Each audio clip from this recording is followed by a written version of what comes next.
A couple of weeks ago, I caught a video by Outside Xtra called The 7 Forgotten Games That We Still Think About at Night, which was basically about the games that just don't seem to ever be talked about, that make them think that they're the only ones who remember those games.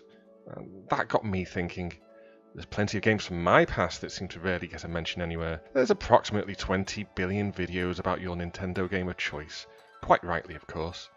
But you can watch videos and read articles dissecting those games in every conceivable way. Oh, what about the small games that were never so popular, that didn't sell a million, and that have fallen by the wayside of our collective consciousness?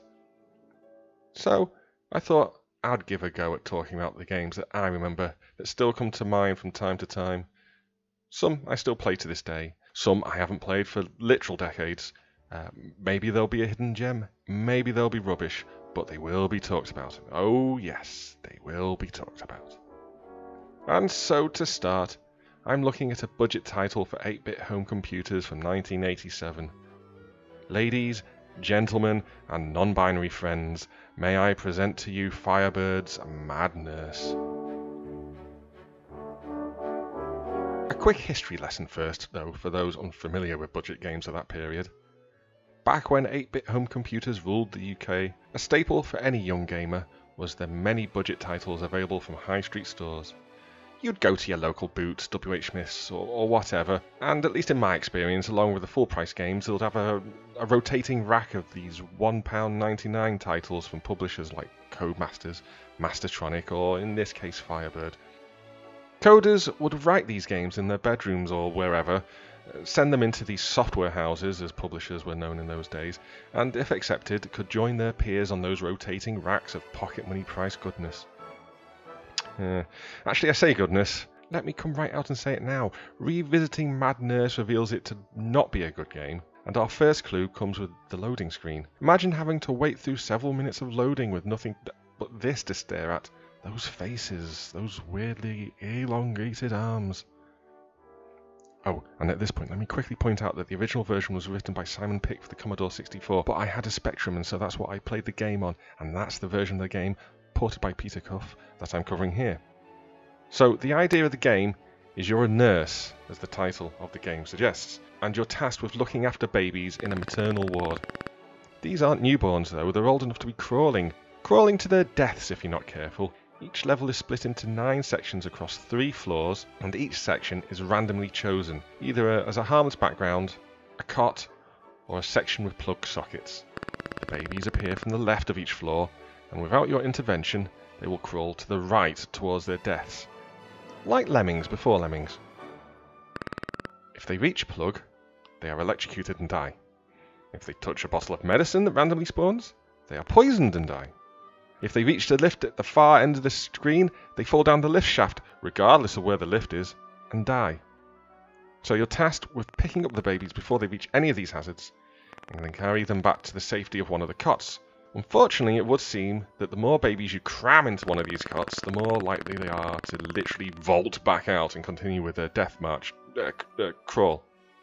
So, with 20 to 30 of these babies to deal with in each level, I reckon the mad in the title Mad Nurse doesn't refer to her mental state, but rather anger at what is clearly a chronically underfunded NHS, which makes this game quite relevant in 2019. Not that we're quite to the point where babies are throwing themselves to their death en masse, mind you. Having said that, 1980s UK was well known for the Tory government and their underfunding of the public sector so that they could privatise whatever they possibly could. It's a strategy they've continued with over the last decade as well, so the political landscape in which this game was created 30 years ago at least has some semblance to the present day, but I digress. Anyway, the nurse has one tool to help her save the children: gas. A quick press of the fire button causes the screen to dim and temporarily stops the babies dead in their tracks. Gas though? Are we sure it's safe to use on young babies like this? I'm unconvinced. These hits of gas are limited, of course, and the number you have left persists between wards. You earn more as you play, but eventually you'll run out, and saving the kids becomes more of an effort. Enough babies die, and you're out the door. Fired. No examination of the shockingly unsafe working conditions, and failure to maintain suitable staffing levels. Just so long, and bring me the next nurse. Burn through all 4 amusingly named nurses, and it's game over. Now, despite the number of words I've given to Mad Nurse so far, the main problem with the game is that there's so very little of it. Even for a budget price, it felt lacking in comparison to some of the other titles available at the time. Not that there's no fun to be had with Mad Nurse if you're up for a bit of crowd control and quick prioritization of potential disasters, but we're talking about a game that is literally going to last you minutes. There is no win condition beyond going for a temporary high score and to see how many wards you can survive through. This is the core of an idea for a video game that was never actually expanded on. There are some nice presentational touches, like the animation between wards where a baby bites the nurse on the knee, but with it not being skippable, you have to sit through it each time between each attempt, so it quickly wears thin. Ultimately, what Mad Nurse is most memorable for is its controversial theme. In an interview with the site Lemon64, Pick says that Firebird originally refused to publish the game as it was in poor taste, but a change of management saw a change in heart, and so it made its way to the shops under their label after all. After that, a few high street chains refused to stock it, but there was no other backlash and Mad Nurse came, and then went. And so ends the story of Mad Nurse. Thank you for watching, or at least I hope you made it this far. If you'd like to encourage my ramblings on Rarely Talked About games, please give this video a thumbs up and subscribe to my channel. Also, what games do you feel haven't had their time in the sun? Leave a comment below. Bye for now.